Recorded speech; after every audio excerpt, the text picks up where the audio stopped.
उपस्थिति प्यारो मण्डलीमा अभिवादन। क्रिस्टको नाममा जय मसीह। प्रभुलाई धन्यवाद भएको होस् आजको यो सुनौलो अवसरको लागि। हामीलाई थाहा भइसकेको छ विशेष गरी आज फादर्स डेको उपलक्ष्यमा आज फादर्स डेहरूले यानि कि फादर्सहरूले हाम्रो बिचमा असल तरिकाले स्तुति प्रशंसा गर्नुभएको छ। अनि मलाई विश्वास छ आजको सङ्गति चाहिँ आशिषमय मात्रै रहँदैन, आजको सङ्गति चाहिँ अभिषेकमय पनि रहनेछ। आमेन भन्नु सबैजनाले। अघिबाट हामीले एकदमै अभिषेकमय स्तुति आराधना विशेष गरी हाम्रो बाउहरूबाट हाम्रो बाबाहरूबाट हामीले महसुस गर्न सकेका छौँ। साँच्चै नै परमेश्वरको उपस्थिति हामीले अघिबाटै महसुस गरेका छौँ कि परमेश्वर हाम्रो बिचमा हुनुहुन्छ अनि उहाँको अभिषेक हाम्रो बिचमा छ। आमेन भन्नु सबैजनाले।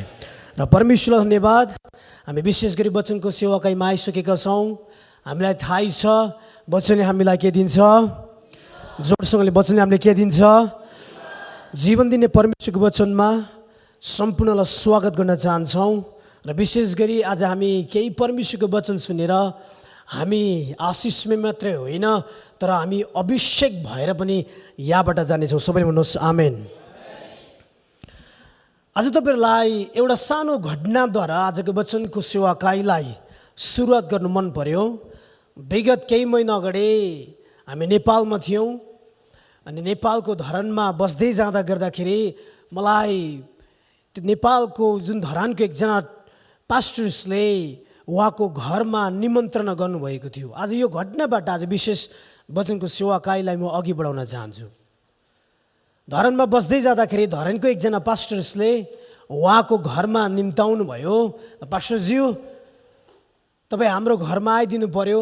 अनि उहाँलाई मैले भने मेरो साधन छैन, म कसरी आउने? अनि उहाँले भन्दै हुन्थ्यो म तपाईँलाई लिनका लागि आउँछु। अनि उहाँ लिनका लागि आउनुभयो। उहाँको मोटरसाइकलमा चढेर म उहाँको घरतर्फ अघि बढेँ। जब उहाँको घरमा पुगेँ, उहाँको घरमा पुग्दै गर्दाखेरि भित्रबाट सपरिवार नै उहाँको श्रीमती, उहाँको छोराछोरी, उहाँको बाबुआमाहरू निस्किँदै स्वागत गर्नुभयो। अनि स्वागत गर्ने क्रममा विशेष गरी पास्टरको श्रीमतीले भन्नुभयो बाबु जय मसीह। अनि त्यति भनिसके पछाडि मैले पनि जय मसीह टक्राइदिएँ। अनि पछि उहाँको श्रीमान हुनुहुन्थ्यो, पास्टर्स हुनुहुन्थ्यो।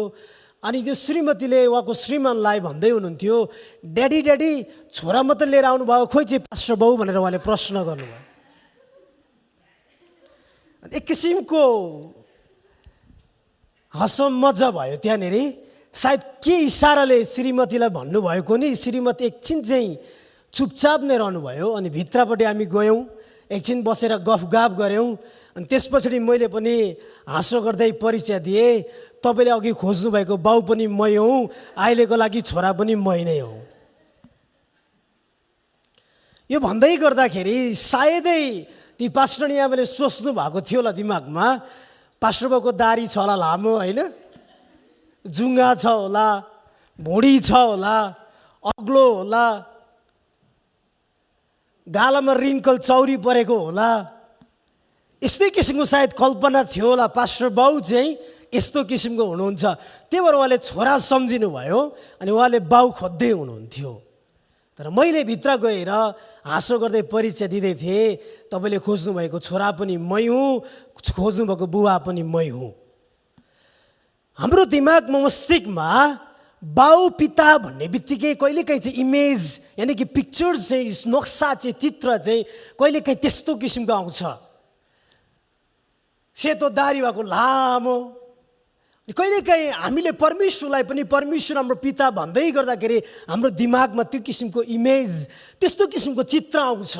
धेरै पटक हामीले परमेश्वरलाई परमेश्वर पिता भनेर पुकार्दै गर्दा, परमेश्वरलाई पिता भनेर सम्बोधन गर्दै गर्दाखेरि हाम्रो दिमागमा त्यही आउँछ परमेश्वरको यति लामो दारी होला सेतो, जुङ्गा होला सेतो, परेला पनि फुल्दै गरेको होला, कपाल पनि फुल्दै गरेको होला, परमेश्वरको भुँडी यत्रो होला, थ्रोनमा सिंहासनमा बसेर अगाडि ढक्क लट्ठीले छोराछोरी बाङ्गो जाँदैछ भने सिधा हिँड भन्ने, एकदमै एङ्ग्री टाइपको, रिसाउने टाइपको, एकदमै अनुशासन गर्ने टाइपको, अधिकार टाइपको त्यस्तो किसिमको इमेज हामीले परमेश्वर पितालाई सोचिरहेको हुन्छौँ।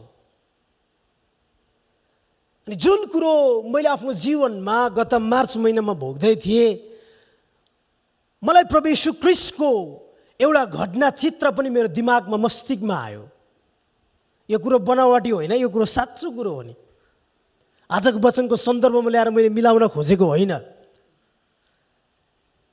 जो पास्टरको नाम चाहिँ रबिन हो, उहाँको श्रीमतीले वेलकम गर्दै गर्दाखेरि भन्नुभएको यो शब्दहरू हाम्रो स्तरनालाई राम्रोसँग थाहा छ। उहाँको पास्टर्स अझै तपाईँलाई स्पष्ट र वास्तविक हो भन्ने कुरोलाई प्रमाणित दिउँ।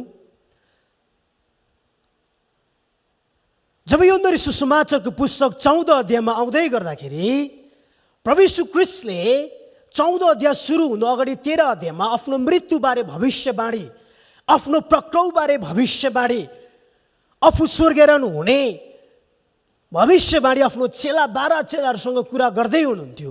त्यो भविष्यवाणी प्रोफेसीको बारेमा कुरा गर्दै गर्दाखेरि चेलाहरूलाई सन्तावना दिँदै हुनुहुन्थ्यो कि म चाहिँ पक्राउ पर्दैछु, यानि कि तिमीहरू मध्येबाट मलाई पक्राउ गर्दैछ, तिमीहरूले कोही मध्येबाट मलाई इन्कारिनेछ, तिमीहरू मध्येबाट मलाई शङ्का गरिनेछ। अनि यसरी म चाहिँ मानिसहरूको यानि कि तिमीहरूकै हातबाट मर्दैछु, म गाडिँदैछु, अनि 3 दिन पछाडि म बाउरी उठाइदिन्छु, 40 दिन 40 रात तिमीहरूको साथमा हुँदैछु, अनि म स्वर्गीयरण जाँदैछु। तर तिमीहरू चाहिँ टुरो छोरी नै छैनौ कि परमेश्वर पिताले मेरो नाउँमा प्रतिज्ञा गरेको पवित्र आत्मा सल्लाहकार चाहिँ तिमीहरूलाई पठाइदिनेछौ। यो कुरो गर्दै गर्दाखेरि चाहिँ प्रभु येशू ख्रीष्टले एउटा बाटो तयार गर्दै थियो। अनि थोमाले यानि कि थोमसले प्रभु येशू ख्रीष्टको 12 मध्ये एकजना चेलाले 14 अध्यायमा आएर प्रश्न गरेको कुरा हो।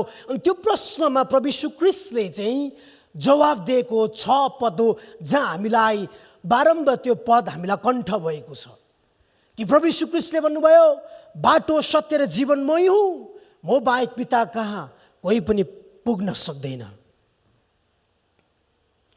यो चाहिँ थोमाले हामीलाई बाटो देखाइदिनुहोस् कि जो तपाईँ पिताको घर जाँदै हुनुहुन्छ, ताकि त्यो पिताको घरमा जाने बाटो हामीले पनि थाहा पाउन सकौँ। कारण हामीलाई पिताको इच्छा र तृष्णा चाहिँ अहिलेदेखि होइन तर वर्षौँदेखिको हो। जुन तृष्णा चाहिँ, जुन इच्छा चाहिँ हाम्रो अगमवक्ता मोसाले पनि गरेको थियो कि हाम्रो जातिलाई नेतृत्व गर्दै गर्दाखेरि, हाम्रो जातिलाई नेतृत्व गर्दै गर्दाखेरि ती पुर्खाले पनि, ती पुर्खाको हाम्रो नायकले पनि पितालाई हेर्ने इच्छा, परमेश्वरलाई हेर्ने इच्छा, परमेश्वरलाई भेट्ने इच्छा गरेको थियो। अनि यो पुस्तालाई चाहिँ यानी विशेष यो जातिलाई चाहिँ, यो मानिसलाई चाहिँ पिता हेर्ने इच्छा, यो जातिलाई चाहिँ बुबा हेर्ने इच्छा। अनि यहाँनिर चाहिँ यो थोमाले चाहिँ यानी कि चेलाहरूले चाहिँ, यहाँका मानिसहरूले चाहिँ परमेश्वर पितालाई हेर्ने, परमेश्वर पितालाई देख्ने, आफ्नो पितालाई भेट्ने चाहिँ उनीहरूको ठुलो इच्छा। त्यही भएर प्रभु येशू ख्रीष्टले यहाँनिर पिता कहाँ पुग्ने एउटा यात्रा, एउटा बाटो कुरा गर्दै गर्दाखेरि थोमा नाउँ गरेको एउटा चेलाले प्रश्न गरेको छ कि हामीलाई त्यो बाटो देखाइदिनुहोस् ताकि हामी पिता कहाँ पुग्न सकौँ। त्यही भएर प्रभु येशू ख्रीष्टले यहाँनिर बाटो सत्य र जीवन म हुँ, मद्वारा मात्रै पिता कहाँ पुग्न सकिन्छ भनेर एउटा माध्यम, एउटा मिडिएटरको रूपमा प्रभु येशू ख्रीष्टले आफूलाई प्रस्तुत गर्दै हुनुहुन्छ। अनि यहाँ प्रभु येशू ख्रीष्टले भन्नुभयो कि तिमीहरूले मलाई चिनेका भए मेरो पितालाई पनि तिमीहरूले चिन्ने थियो। जब उहाँले भन्नुभयो कि बाटो सत्य र जीवन म हुँ, म बाहेक कोही पनि पिता कहाँ पुग्न सक्दैन भनेर उहाँले भनिसक्दा नसक्दै उहाँले भन्नुभयो, यदि तिमीहरूले मलाई चिनेको भए तिमीहरूले मेरो पितालाई पनि चिन्ने थियो। अनि उहाँले यसो भन्नुभयो, अबदेखि उसो तिमीहरूले उहाँलाई चिन्नेछौ र उहाँलाई तिमीहरूले देख्नेछौ। हालेलुया, हालेलुया। अब प्रभु येशू ख्रीष्टले भन्नुभयो, तिमीहरूले उहाँलाई चिन्ने छौ र उहाँलाई तिमीहरूले देख्ने छौ। पितालाई तिमीहरूले चिन्ने छौ, अब उसो पितालाई तिमीहरूले देख्ने पनि छौ। योभन्दा उसो तिमीहरूले अगाडि पितालाई चिनेको पनि थिएनौ, पितालाई तिमीले देखेको पनि थिएनौ। तर अबदेखि उसो राइट अवे तिमीहरूले चाहिँ अब पितालाई चिन्दैछौ।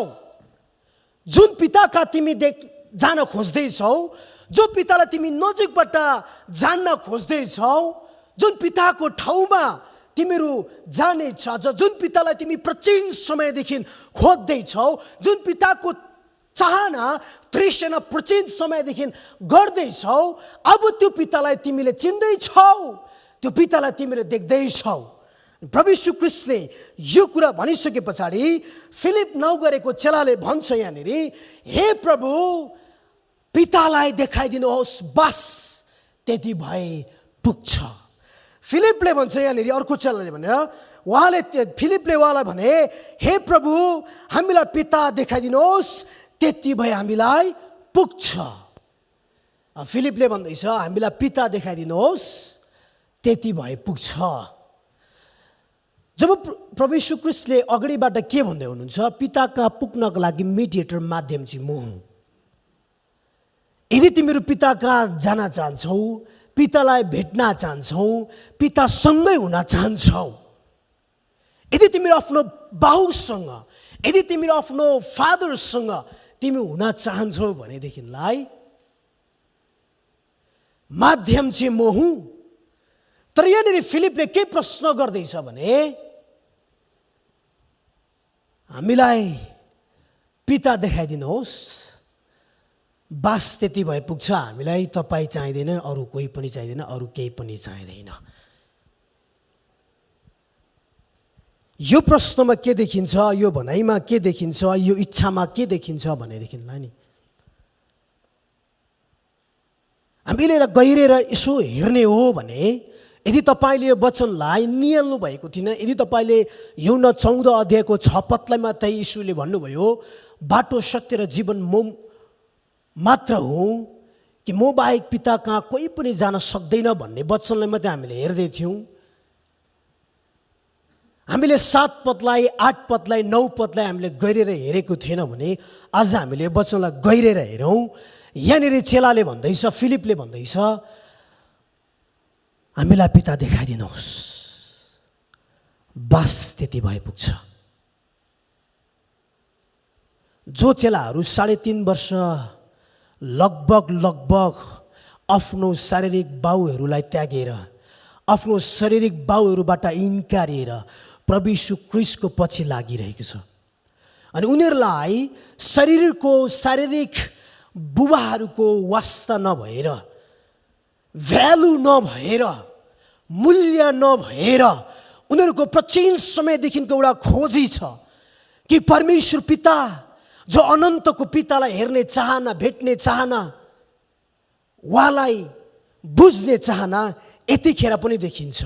अनि त्यो चेलाले भन्दैछ हामीलाई पिता देखाइदिनुहोस्, बस त्यति भए पुग्छ। अनि प्रभु यीशु ख्रीष्टले यहाँनिर जवाफ दिनुभएको छ। यीशुले तिनलाई भन्नुभयो, हे प्रभु, यीशुले तिनलाई भन्नुभयो, फिलिप, यतिको समयसम्म म तिमीहरूसँगै छु, तैपनि तिमीहरूले मलाई चिन्दैनौ। जसले मलाई देखेको छ त्यसले पितालाई पनि देखेको छ। तिमी कसरी भन्न सक्छौ हामीलाई पिता देखाइदिनुहोस्? म पितामा छु र पिता मोहमा हुनुहुन्छ। हालेलुया। प्रभु यीशु ख्रीष्टले के भन्दै हुनुहुन्छ? यतिका बेरसम्म, यतिका दिनसम्म तिमीहरूको साथमा म छु, अनि फिलिप अझै पनि तिमी भन्दैछौ कि पिता देखाइदिनुहोस्। जसले मलाई देखेको छ त्यसले पितालाई देखेको छ, किनभने म पितामा छु र पिता चाहिँ ममा हुनुहुन्छ। कि जो फादर्स, जो पिता चाहिँ तिमीले खोजिरहेको छौ, जुन पिताको तृष्णा तिमीले चाहिरहेको छौ, जुन पिताको उपस्थिति, प्रेजेन्स तिमीले खोजिरहेको छौ, त्यो पिता चाहिँ म भित्र छ, अनि म चाहिँ त्यो पिता भित्र छु। अनि तिमीले जो मलाई देख्दैछौ तिमीले पितालाई देखिरहेको छौ। अनि फिलिप, तिमीले यो विश्वास गर कि जो तिमी मलाई देख्दैछौ तिमीले पितालाई देख्दैछौ। अघिबाट मैले भने हाम्रो दिमागमा, शरीरमा, हाम्रो सोचाइमा फादर्स, पिता भन्ने बित्तिकै हाम्रो परमेश्वर चाहिँ एकदमै जाइन्ट, बुढो टाइपको, दारी जुङ्ग भएको, ठुलो आवाजको कहिलेकाहीँ हामीलाई महसुस लाग्छ। अघि मेरो आफ्नो जीवनको घटनालाई, सानो घटनालाई पनि, एउटा इभेन्टलाई तपाईँलाई सेयर गरेँ। हाम्रो मानिसको सोचमा त्यही नै विचार आउँछ।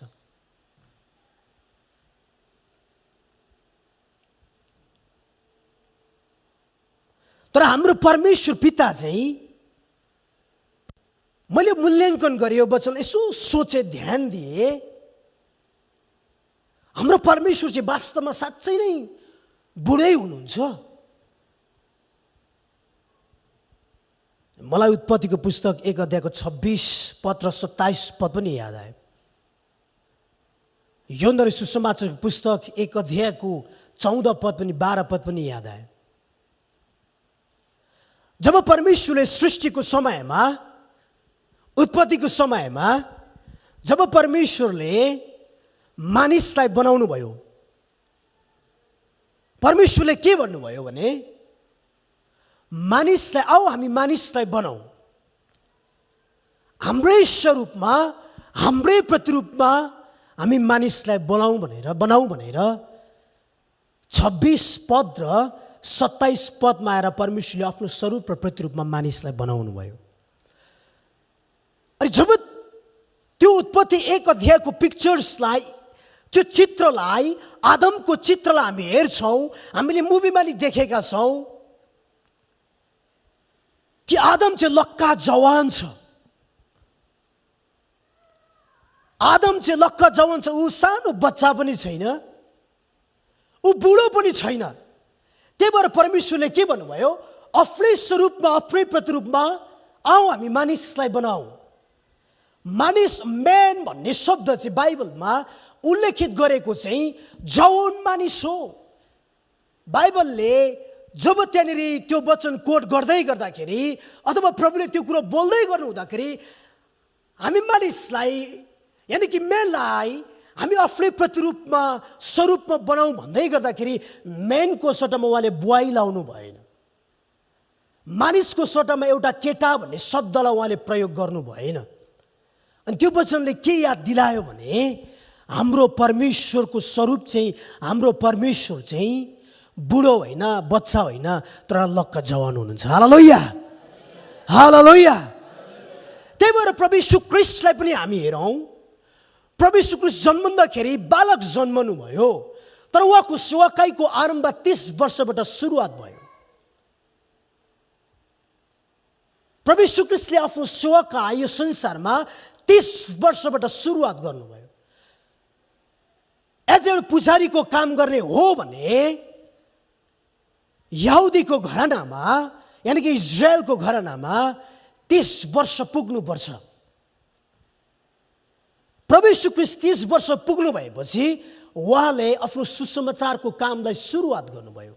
जुन प्रभु यीशु ख्रीष्ट 100% परमेश्वर आफै हुनुहुन्थ्यो। अनि त्यहाँबाट पनि हामी देख्छौँ कि हाम्रो परमेश्वर चाहिँ बुढो हुनुहुन्न, हाम्रो परमेश्वर चाहिँ केटाकेटी हुनुहुन्न, तर हाम्रो परमेश्वरको स्वरूप चाहिँ एउटा जवानको स्वरूप हुनुहुन्छ। एउटा म्याच्युरिटी भएको, परिपक्व भएको एउटा परमेश्वरको स्वरूप छ। जुन स्वरूपमा चाहिँ त्यो एउटा एनर्जी छ, जुन स्वरूपमा चाहिँ त्यो एउटा ताकत छ, जुन स्वरूपमा चाहिँ एउटा त्यो बल छ, जुन स्वरूपमा चाहिँ त्यो एउटा क्षमता छ, जुन क्षमताले हाम्रो परमेश्वरलाई भन्छ परमेश्वर चाहिँ ओम्नी प्रेजेन्ट हुनुहुन्छ। हालेलुया। जुन क्षमताले भन्छ हाम्रो परमेश्वर चाहिँ ओम्निसेन्ट हुनुहुन्छ र ओम्निपोटेन्ट हुनुहुन्छ, सर्वशक्तिमान, सर्वज्ञानी अनि सर्वव्यापी हुनुहुन्छ। त्यही भएर परमेश्वर हाम्रो पिताको चाहिँ इमेज, हाम्रो परमेश्वर पिताको चाहिँ बुवाको चाहिँ एउटा चित्र चाहिँ, नक्सा चाहिँ हामी परमेश्वर बुढो केटाकेटी जस्तो होइन, तर हाम्रो परमेश्वर चाहिँ एउटा जवानको रूपमा यो वचन अनुसार हामी देख्न सक्छौँ। यो कुरो तपाईँलाई नयाँ लाग्न सक्छ, तर तपाईँले परमेश्वरको वचनलाई नियलेर अध्ययन गर्नुहोस्, यो कुरो हामी देख्न सक्छौँ। तर यहाँनिर यो कुरो गहिरोमा हामी जाँदै गर्दाखेरि यहाँ चेलाहरूले के को अभाव र के को महत्त्व महसुस गरेको छ र प्रभु यीशु ख्रीष्टलाई भन्दै हुनुहुन्छ भने हामीलाई पिता देखाइदिनुहोस्, बस त्यति भए पुग्छ। यो 12 जना चेलाहरूलाई पिताको महत्त्व छ। यो 12 जना चेलाहरूलाई एउटा फादरको भ्यालु छ। अनि आजको यो संसारलाई पनि पिताको आवश्यक पर्छ। मैले धेरैजना बालबच्चाहरू, धेरैजना मानिसहरू भनौँ, अहिले जो उमेरमा धेरै ठुलो भइसकेको छ, विवाह गरेर उनीहरूको सन्तान भइसकेको छ, स्टिल म धेरै ठाउँमा जाँदा धेरैजना मानिस, धेरैजना नानीहरूलाई पनि भेट्छु जसको बाउ छैन, जसको बुबा छैन। करिबन पनि यो संसारमा 100% बच्चाहरू मध्येमा करिबन पनि 20% बच्चाहरू अझै पनि बाउ बिनाको बच्चाहरू छन्।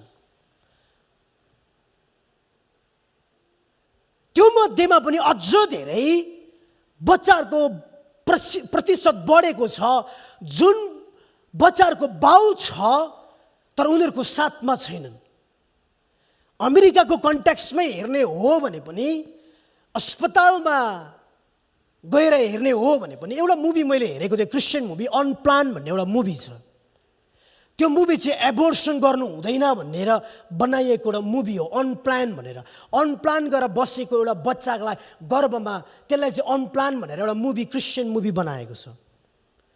टेक्सासलाई केन्द्रित गरेर टेक्सासमा एउटा संस्था खोलिएको छ एउटा त्यो मुभीले, जहाँ एउटा सानो चर्चले प्रार्थनाको झुन्डा खोलेर बढी मात्रामा एबोर्सन त्यो सिटीमा भएको कारणले गर्दाखेरि उनीहरूले त्यो एबोर्सन गरेको हस्पिटललाई ठुलो एउटा विरुद्ध गरेर एउटा मुभी बनाएको, एउटा झुन्ड बनाएको एउटा घटनालाई चाहिँ एउटा चलचित्रमा उतारेको एउटा मुभी हो अनप्लान भन्ने। आज अमेरिकामा धेरैजना बच्चाहरू चाहिँ बाउ बिनाको बच्चाहरू धेरै, मोर देन 50% प्रतिशतमा, 50 भन्दा बढी प्रतिशतमा बालबालिकाहरू, नानीहरू हामी पाउँछौँ। ती बच्चाहरूसँग हामीले सोध्यौँ र बुझ्यौँ भनेदेखिलाई ती बच्चाहरूलाई आफ्नो बाउको अभाव भएको, आफ्नो बाउको प्रेजेन्सको, उपस्थितिको अभाव भएको कुराहरू, खाँचोको अभाव भएको कुराहरू, मायाको अभाव भएको कुरा, आवश्यकताको अभाव भएको कुरा, स्नेहको अभाव भएको कुराहरू, सहाराको अभाव भएको कुराहरूले उनीहरूलाई सताएको कुरा हामी बुझ्न सक्छौँ। सर्वेमा हेर्नुभयो भने यो देशमा कतिजना बच्चाहरू क्राइममा जान्छ अनि उनीहरूको ब्याकग्राउन्डलाई चेक गर्दाखेरि उनीहरू बाउ बिनाको बच्चाहरू चाहिँ धेरै पटक क्राइममा गएको कुराहरू पनि देख्न सक्छौँ। जो बच्चाहरूको बुबा छैन ती बच्चाहरूको सङ्ख्या चाहिँ जो उनीहरू ठुलो भएर बढी क्राइम गरेको सङ्ख्यामा पनि हामी देख्छौँ। त्यही भएर यहाँ चेलाहरूले प्रभु यीशु ख्रीष्टलाई के भन्दैछ भने हामीलाई बुबा देखाइदिनुहोस्, बस त्यति भए पुग्छ। किनभने यो चेलाहरूलाई पनि थाहा छ बुबाको, पिताको आवश्यक के हो भन्ने कुरोलाई, त्यसको महत्त्व के हो भन्ने कुरोलाई यहाँनिर यो चेलाहरूले अनुभव गरेको छ। अनि जुन अनुभव चाहिँ परमेश्वर पिता आफैले पनि गर्नुहुन्छ, यो संसारमा पिताको, बुबाको आवश्यक कति धेरै छ भनेर। त्यही भएर आफ्नो पुत्रलाई नि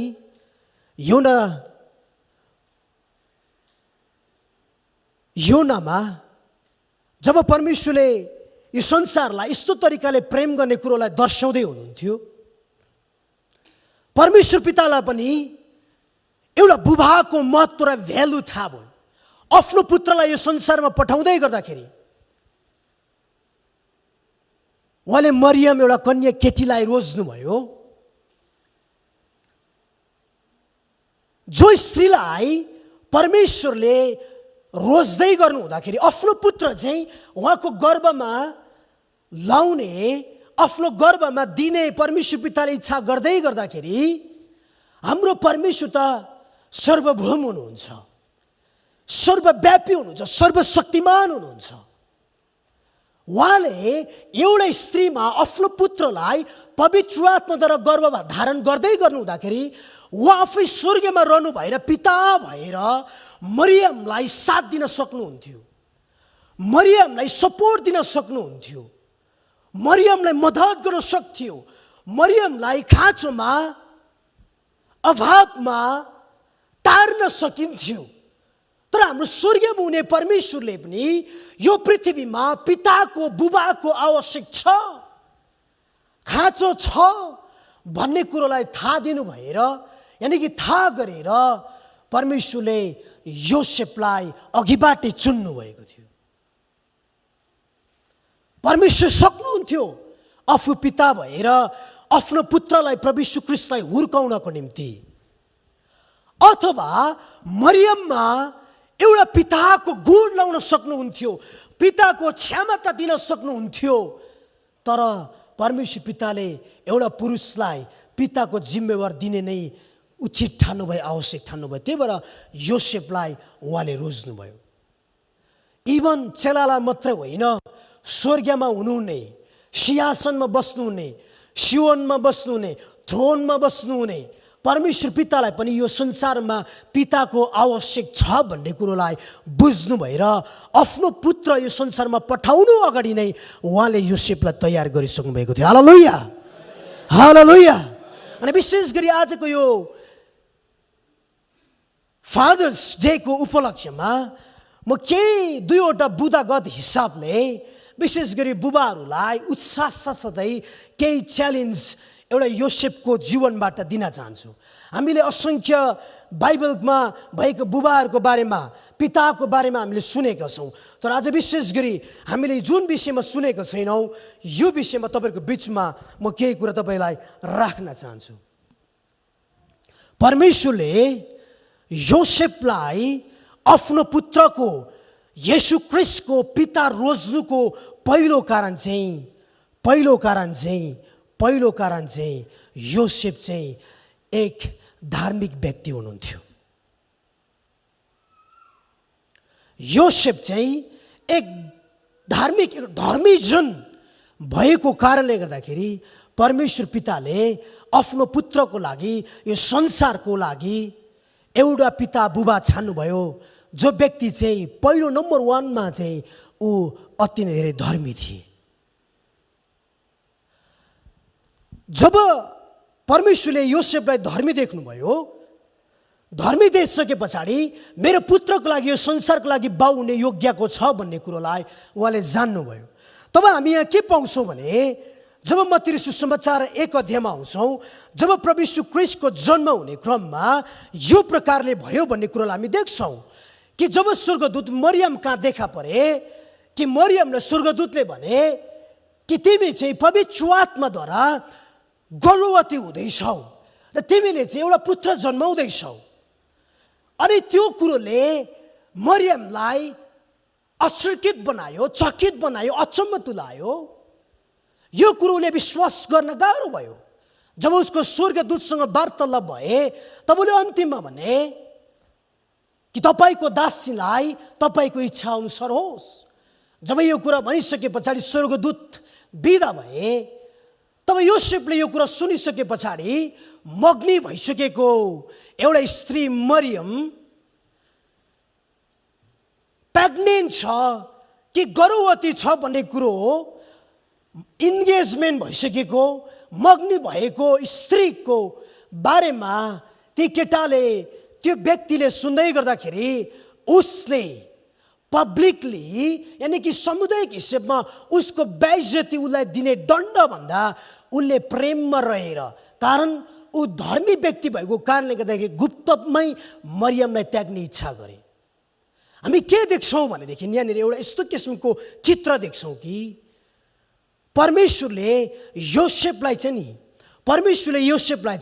स्वर्गमा हुने आफ्नो चरित्रको बारेमा एउटा इमेज यो पृथ्वीको बाउहरूलाई दिँदै हुनुहुन्छ। हामीले यो योसेफभित्र चाहिँ यस्तो किसिमको एउटा बाउको पन पाउँछौँ जुन बाउको पन चाहिँ स्वर्गमा हुने परमेश्वर पितासँग पनि छ।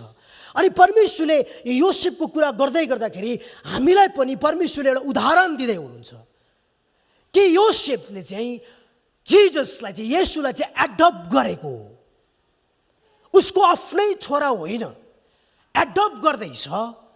अनि यहाँनिर एउटा यस्तो किसिमको एउटा दृश्य देख्छौँ कि उसले गुप्तमै त्याग गर्दै थियो, उसले त्याग्ने विचार गर्दै थियो। कारण किन भन्दाखेरि चाहिँ उसले त्यही मरियमलाई माया गरेको थियो।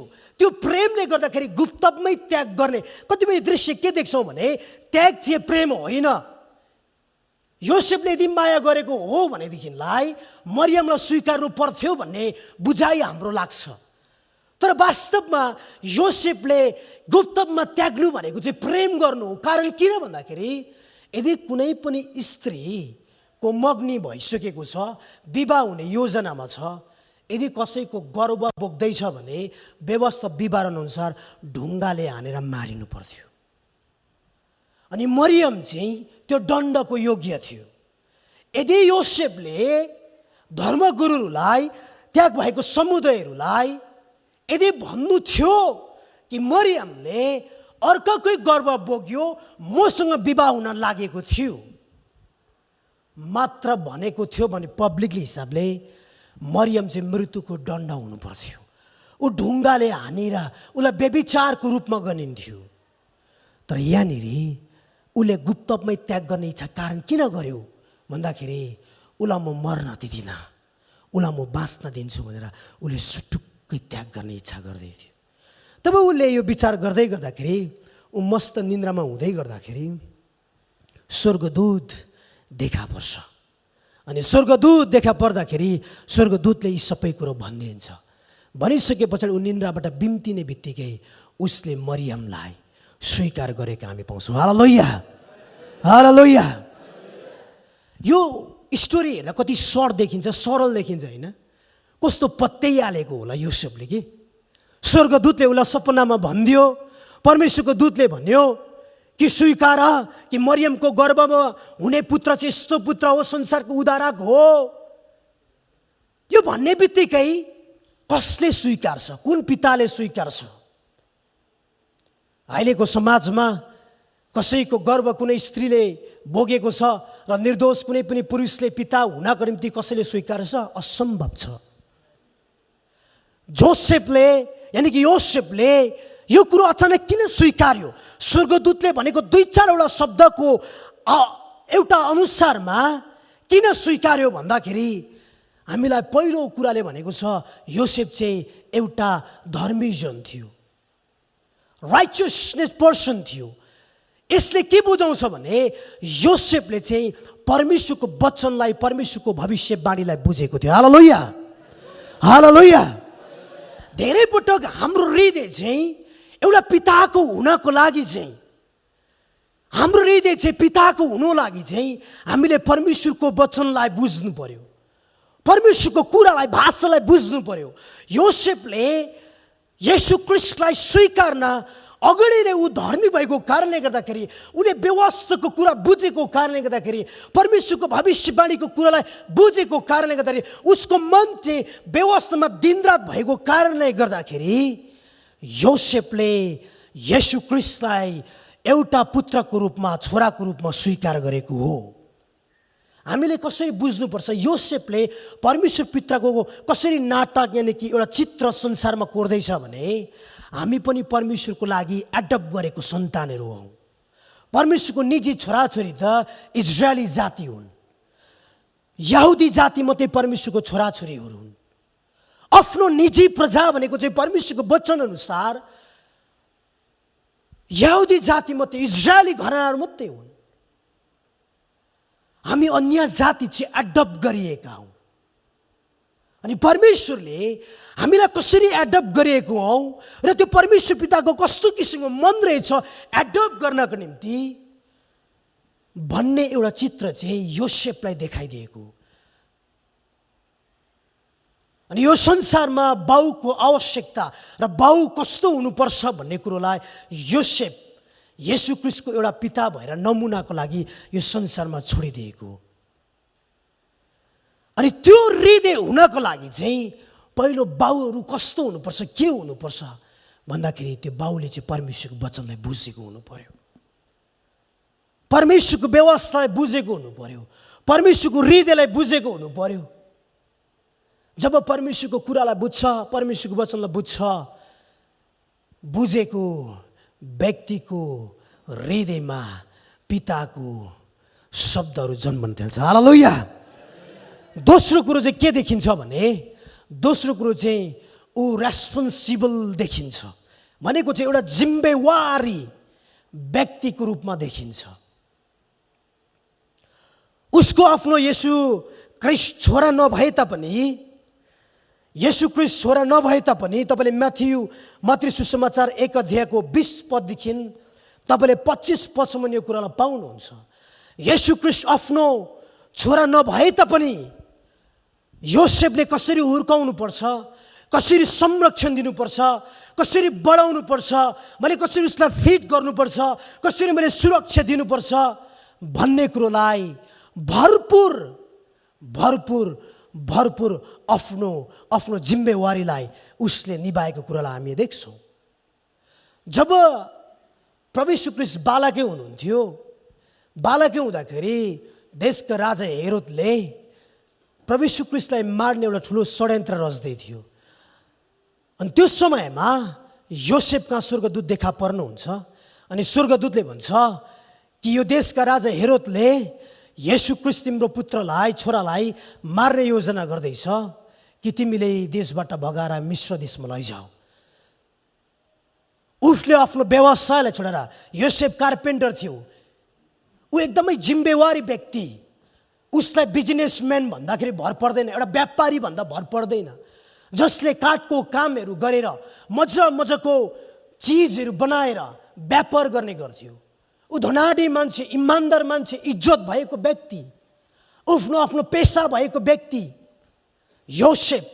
उसको जीवन कानीलाई हामीले हेर्ने हो भने उसको जीवन कानीमा यो कुरो पाउन सक्छौँ। उसको जीवनलाई पढ्ने हो भने ऊ कार्पेन्टर, एउटा सिकर्मीको रूपमा उसलाई देख्न सक्छौँ, जसको पेसा त्यो अवस्थामा त्यो समयमा आउँदै नै धेरै थियो भन्ने कुरोलाई पनि हामी बुझ्न सक्छौँ। उसले आफ्नो कामको व्यस्ततामा उसले एउटा जिम्मेवारी पाएको, एउटा व्यापार गरेको व्यक्तिलाई जब स्वर्गदूतले आएर कि तिम्रो छोरालाई यानी कि येशू प्रभुलाई तिमीले यो देशबाट बगेर मिश्र देशमा लैजाऊ भन्दै गर्दाखेरि उसले आफ्नो परिवारलाई एकछिन बिर्सेर, उसले आफ्नो कामलाई, जिम्मेवारीलाई एकछिन बिर्सेर, आफ्नो व्यापारलाई एकछिन बिर्सेर आफ्नो छोराको सुरक्षाको लागि, ज्यान बचाउनको निम्ति मिश्र देशमा भगाएर लगेको दृश्यलाई पनि हामी देख्छौँ। एउटा बाउ, एउटा पिता आफ्नो परिवारप्रति, छोराछोरीप्रति कति धेरै रेस्पोन्सिबल भएको दृश्यलाई हामी योसेफको जीवनबाट देख्न सक्छौँ। कि योसेफको जीवनबाट हामीले के एउटा चित्र देख्दैछौँ भने परमेश्वर पिता हाम्रो निम्ति कति धेरै रेस्पोन्सिबल हुनुहुन्छ अनि उही परमेश्वर पिताको जुन चाहिँ रेस्पोन्सिबिलिटी छ, परमेश्वरको जुन जिम्मेवारी छ, जुन चरित्रको जिम्मेवारी छ, त्यो चरित्र चाहिँ तपाईँ अनि ममा पनि हुनुपर्छ भनेर परमेश्वरले आजको वचनद्वारा हामीलाई सल्लाह अनि सुझाव दिनुहुन्छ। यहाँनिर योसेफको जीवनबाट त्यो कुरोलाई हामी देख्न सक्छौँ कि उसको जिम्मेवारी आफ्नो छोराछोरीप्रति धेरै नै ठुलो भएको कुरा हामी देख्छौँ। जब हामी लुका सुसमाचारको पुस्तक 2 अध्यायमा आउँछौँ, जब प्रभु यीशु ख्रीष्ट 12 वर्षको भइसकेको हुन्छ, मन्दिरमा बारम्बार योसेफ गइरहन्छ आफ्नो छोरालाई लिएर। 12 वर्षको उमेरमा छोरा हराउँछ, प्रभु यीशु ख्रीष्ट हराउँछ।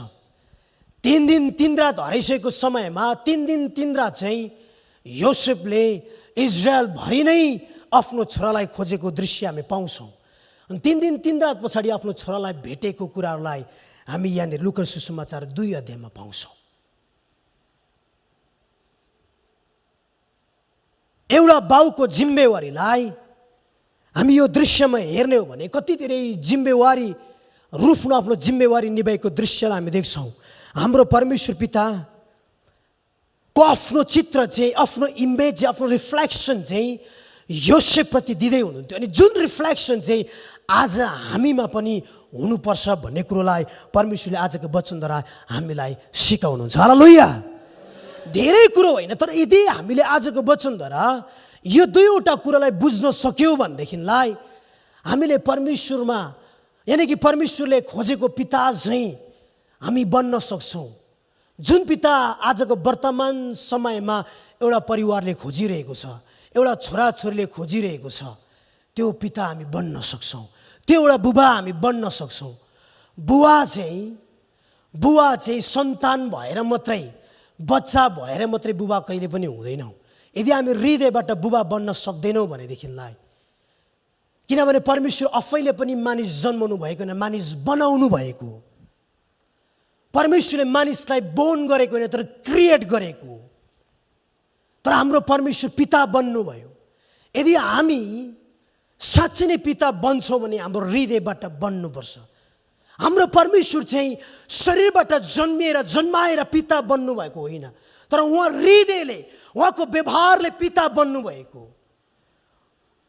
उहाँको एट्रिब्युटले, उहाँको क्यारेक्टरले, उहाँको चरित्रले, उहाँको व्यवहारले उहाँ पिता बन्नुभएको। अनि यदि साँच्चै नै हामी पिता बन्छौँ भने हाम्रो व्यवहारले, हाम्रो चरित्रले पिता बन्नु परमेश्वरले आजको वचनद्वारा सल्लाह दिनुहुन्छ। धेरै पटक यो संसारमा हृदयबाट, चरित्रबाट पिता बन्न सक्दैन। त्यही भएर उहाँहरू एउटा पुरुष मात्रै बन्न सक्छ, तर बाउ कहिले बन्न सक्छ। त्यही भएर धेरै पटक छोराछोरीलाई सोध्नुभयो भनेदेखिलाई मेरो घरमा बाउ छ, तर म जहिले पनि बाउको अभाव गर्छु भन्छ। धेरैजना छोराछोरी मैले भेटाएको छु, इभन यही मुलुकमा, यही सिटीमा, यही ठाउँमा, यही समुदायमा पनि धेरैजना छोराछोरीले मेरो बाउ त छ, तर बाउको अभाव मलाई लाग्छ भनेर धेरै पटक भनिरहेको हुन्छ। त्यो के कारणले अभाव हुन्छ छोराछोरीलाई भन्दाखेरि कहिलेकाहीँ हाम्रो जीवनको व्यवहारको कारणले गर्दा। मैले यस्तो किसिमको एउटा दृश्य पनि देखेको कि बाउले छोरालाई पिट्दै गर्दाखेरि नेपालको घटनामा छोरा भाग्छ अनि कुकुरीले खेदाउँछ, तँलाई काट्छु भनेर। होइन, छोरा हुर्किन्छ, छोराले बाउलाई अब काट्छु भनेर कुकुरी होइन, मैले बन्चर उद्याएको पनि देखेको छु। बाउको चरित्रले, बाउको व्यवहारले छोराछोरीप्रति यस्तो किसिमको रिफ्लेक्सन दिन्छ, यस्तो किसिमको प्रभाव दिन्छ कि त्यो छोराछोरीले बाउले के गर्दैछ, पिताले के गर्दैछ त्यो दोब्बर गर्न खोज्छ। हामीले एउटा नराम्रो शब्द बोल्यो भने त्यसको दुईवटा डरलाग्दो शब्द बोलिदिन्छ। अनि परमेश्वरले आजको वचनद्वारा के सल्लाह दिँदै हुनुहुन्छ भने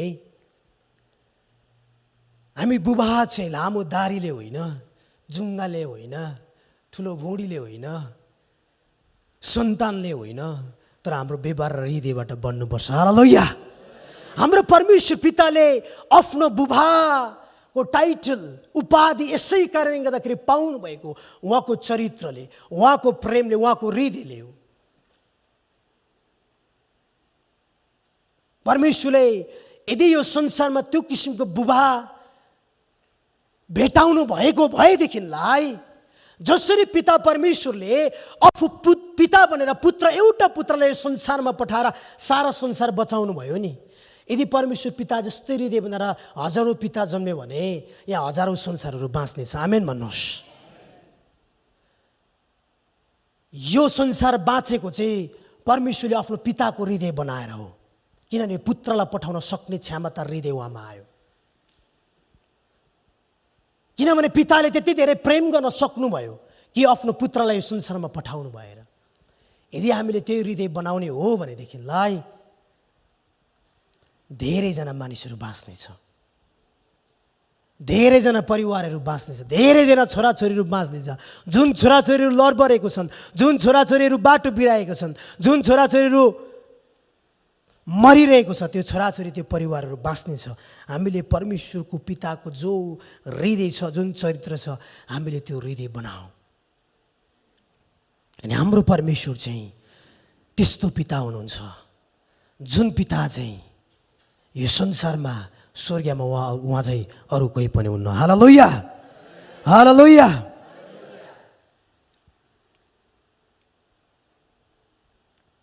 अन्त्यमा दोस्रो कोरिन्थीको पुस्तक 6:18 भन्छ, म तिमीहरूको पिता हुनेछु र तिमीहरू मेरो छोराछोरी हुनेछौ, सर्वशक्तिमान परमप्रभु भन्नुहुन्छ। अनि हामी कतिजनाको बाउ छैन, तर हाम्रो परमेश्वर चाहिँ उनीहरूको लागि पनि पिता हुनुहुन्छ। भजन लेखक भजन सङ्ग्रहले यसरी भन्छ कि 68 अध्यायको 5 पदमा आउनु भयो भने त लेखेको छ, म टुराटुरीको निम्ति पिता बन्नेछु र विधवाहरूको निम्ति म रक्षक बन्नेछु। आमेन भन्नुहोस्। हाम्रो परमेश्वर चाहिँ अनन्तको एक पिता हुनुहुन्छ। यदि हामीले शरीरको बाउको अभाव र खाँचो महसुस गर्छौँ भने हाम्रो अनन्तको परमेश्वर चाहिँ एक पिता हुनुहुन्छ, अनि जसले चाहिँ हामीलाई अनन्तसम्म आफ्नो छोराछोरी भनेर प्रेम गर्नुहुन्छ। त्यही भएर एक दिन चेलाहरूले आफ्नो गुरु कहाँ, प्रभु यीशु ख्रीष्ट कहाँ गएर हामीलाई प्रार्थना गर्नु सिकाइदिनुहोस्, हे प्रभु, हे गुरु, हामीलाई प्रार्थना गर्न सिकाइदिनुहोस् भनेर जब चेलाहरू प्रभु यीशु ख्रीष्ट कहाँ जाँदै गर्दाखेरि मत्ती सुसमाचारको पुस्तक 6 अध्यायमा आउनुहुँदाखेरि येशू ख्रीष्टले आफ्नो चेलाहरूलाई प्रार्थना गर्न यसरी सिकाउनु भयो। त्यो प्रार्थनामा सबैभन्दा पहिलो प्रार्थनामा यसलाई चाहिँ नट ओन्ली लर्ड्स प्रेयर, यसलाई प्रभुको प्रार्थना मात्रै भनिँदैन, यसलाई डिसाइपल प्रेयर पनि भन्छ, चेलाहरूको प्रार्थना पनि भन्छ। कारण किन भन्दाखेरि चेलाहरूले प्रभुलाई मागेको एउटा प्रार्थना पनि हो, अनि त्यसले गर्दाखेरि यसलाई चेलाहरूको प्रार्थना भन्छ।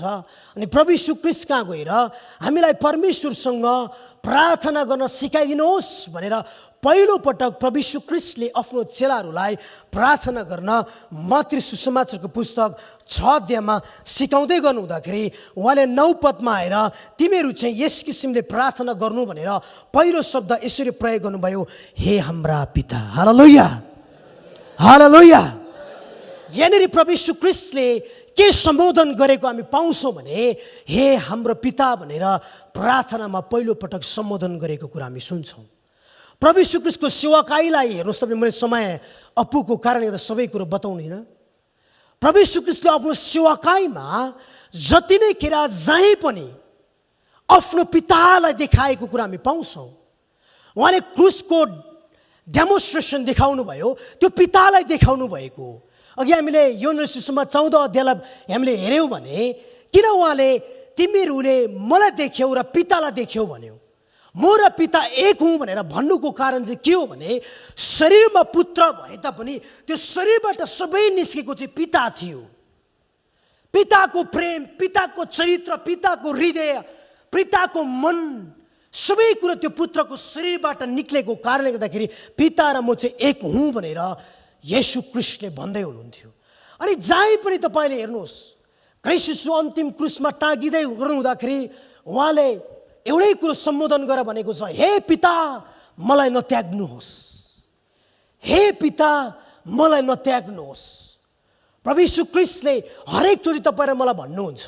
यदि हामीले योहन्ना सुसमाचारको पुस्तक 15 अध्यायलाई हेऱ्यौँ 16 पदमा आएर भनेदेखिलाई उहाँले भन्नुभयो, यदि तिमीहरूले मेरो नाममा पितालाई माग्छौ भनेदेखिलाई त्यो तिमीहरूको लागि दिनेछ, हुनेछ। उहाँले पितालाई प्रकट गर्दै हुनुहुन्छ, एउटा बाउलाई प्रकट गर्दै हुनुहुन्छ, एउटा बाउलाई प्रकट गर्दै हुनुहुन्छ। अनि यहाँनिर चेलाहरूले प्रार्थना गर्नको निम्ति सिकाउन माग्दै गर्दाखेरि उहाँले पहिलो सम्बन्धमै भन्दै हुनुहुन्छ कि तिमीहरूले यस किसिमले प्रार्थना गर्नु कि हे पिता जो स्वर्गमा हुनुहुन्छ। हालेलुया, हालेलुया। हे पिता जो स्वर्गमा हुनुहुन्छ। यहाँनिर त्यो हिसाबले प्रार्थना गर्नको निम्ति प्रभु यीशु ख्रीष्टले सिकाएको छ। हाम्रो सम्बोधन चाहिँ परमेश्वरलाई पिता होस्, कारण किन हाम्रो परमेश्वर चाहिँ पिता हुनुहुन्छ। यतिखेर म सम्पूर्ण मण्डलीको जो बाबाहरू हुनुहुन्छ, पिताहरू हुनुहुन्छ, म सबैजनालाई म अगाडि बढाउन चाहन्छु। जुन स्वर्गमा हुने परमेश्वर पिताको एउटा नमुनाको रूपमा, एउटा छायाको रूपमा विशेष गरी आफ्नो परिवारलाई, चर्चमा बाउहरू छैन है क्या हो, क्यामेराले कैद गरिरहेको छ है यो कुरोलाई। म आदरणीय पास्टर बाउलाई पनि अगाडि बोलाउन चाहन्छु।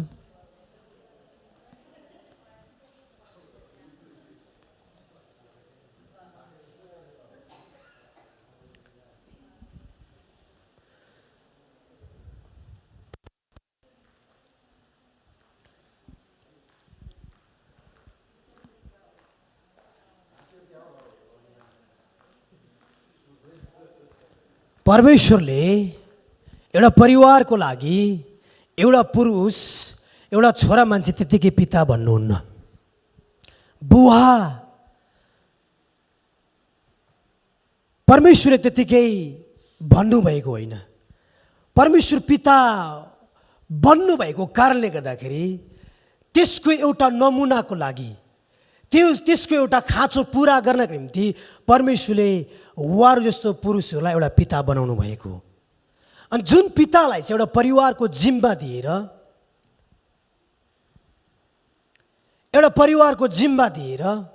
त्यही भएर हामीले एउटा रहस्यमय कुरो के थाहा पाउनुपर्छ भने नि, परमेश्वरले उत्पत्ति अध्यायमा के भन्नुभयो? उत्पत्ति अध्यायमा के भन्नुभयो भने, जब परमेश्वरले मानिसलाई बनाउनु भयो नि आफ्नो स्वरूप र प्रतिरूपमा, 6औं दिनमा परमेश्वरले मानिसलाई माटोले भर्नुभयो होइन? अनि त्यही 6औं दिनमा परमेश्वरले के गर्नुभयो? एउटा स्त्रीलाई पनि बनाउनु भयो।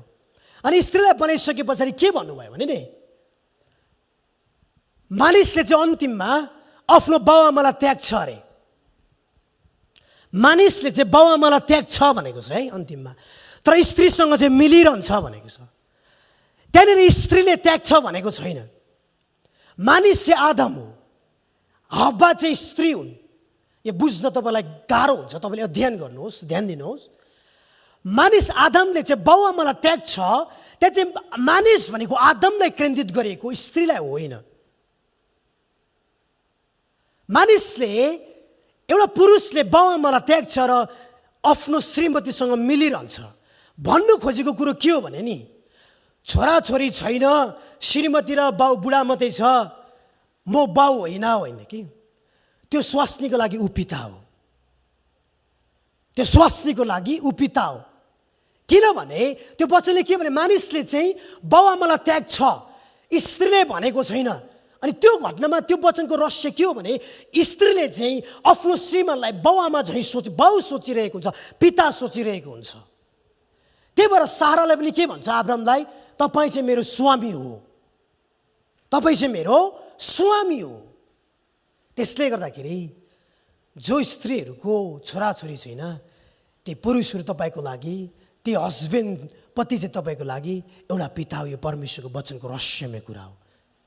त्यही भएको कारणले गर्दाखेरि आज बाबाहरू जो हाम्रो बिचमा हुनुहुन्छ, हामी उहाँहरूको निम्ति प्रार्थना गर्नेछौँ। प्रभुलाई हामी धन्यवाद दिनेछौँ कि परमेश्वरले हाम्रो बाबाहरू जो मण्डलीमा हाम्रो परिवारमा दिनुभएको छ, हामी देखेर परमेश्वरलाई सम्झिन्छौँ कि तपाईँको चरित्रले भरिएको बाबाहरू विशेष परिवारमा, मण्डलीमा दिनुभएको छ। अनि अझ धेरै हाम्रो बाबाहरूको जीवनमा तपाईँ परमेश्वरले आफ्नो चरित्रलाई भर्नुहोस्। अनि जो उहाँको सेक्रिफाइस छ, बलिदान छ, जुन बाबाहरूले पिताले आफ्नो परिवार र मण्डलीको लागि, आफ्नो छोराछोरी सन्तान श्रीमतीको लागि बलिदान चढाएको छ, हामी यतिखेर परमेश्वर पिताको बलिदानलाई पनि सम्झिन्छौँ। जुन बलिदानको रूपमा, एउटा नमुनाको रूपमा, छायाको रूपमा यी बाबाहरूले हाम्रो बिचमा काम गर्नुभएको छ। आउनुहोस् हामी प्रार्थना गरौँ। स्वर्गीय बुबा, जो तपाईँ पिता हुनुहुन्छ, हामी तपाईँ परमेश्वरलाई यतिखेर पुत्र येशू क्रिस्टको नाममा धन्यवाद दिन्छौँ। तपाईँ पिता परमेश्वर यी बाबाहरूको, यी पिताहरूको पनि पिता हुनुहुन्छ, जसले आफ्नो छाप, जसले आफ्नो जिम्मेवार, जसले आफ्नो धार्मिकता, जसले आफ्नो उदाहरण यी बाबाहरूमा छोडिनुभयो। अनि जुन छापलाई, जुन जिम्मेवारीलाई आफ्नो छोराछोरीको खातिर, आफ्नो परिवारको खातिर, आफ्नो मण्डलीको खातिर आजको दिनसम्म लड्दै पड्दै सङ्घर्ष गर्दै असल पिता बन्ने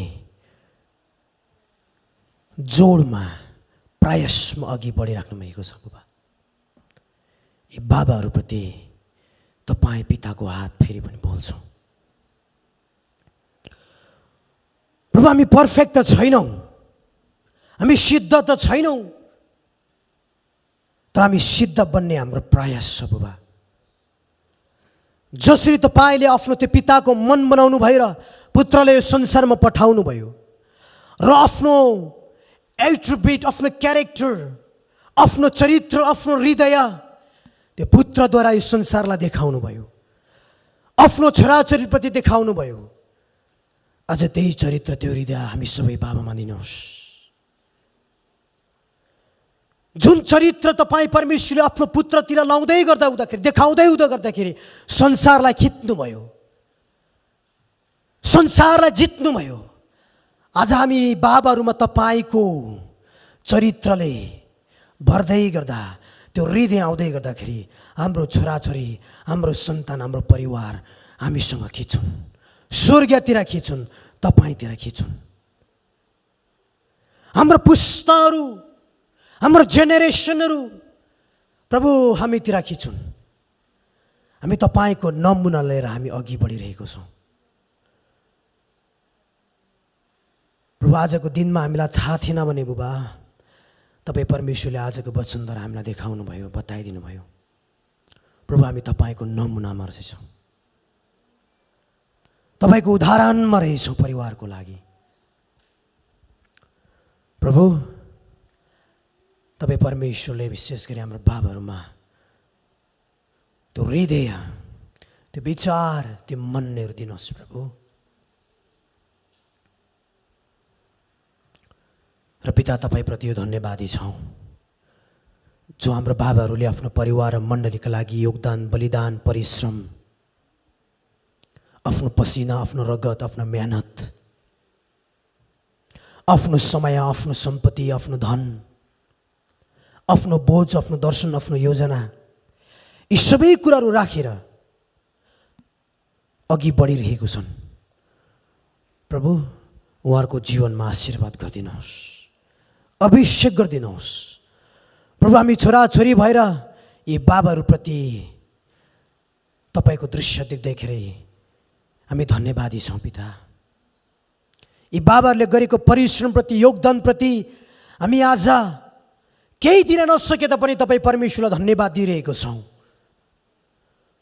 प्रभु, हाम्रो आदर छ यी पिताहरूलाई, हाम्रो माया छ यी पिताहरूलाई। हामी बाबाहरूलाई यही प्रेम र यही माया देखाउँदै गर्दा, यो आदर दिँदै गर्दाखेरि हाम्रो जीवनमा यी बाबाहरू कति धेरै मूल्यवान छन् भन्ने कुरोलाई प्रभु हामी तपाईँ परमेश्वरप्रति धन्यवादी बन्छौँ र पिताहरूलाई थाहा दिन्छौँ। बुबा, तपाईँ परमेश्वर पिताले यस्ता बाबाहरू हाम्रो जीवनमा दिनुभयो, त्यसको लागि धन्यवाद। उहाँहरूको आफ्नो दैनिक जीवनमा परिश्रममा आशीर्वाद गर्नुहोस् बुबा।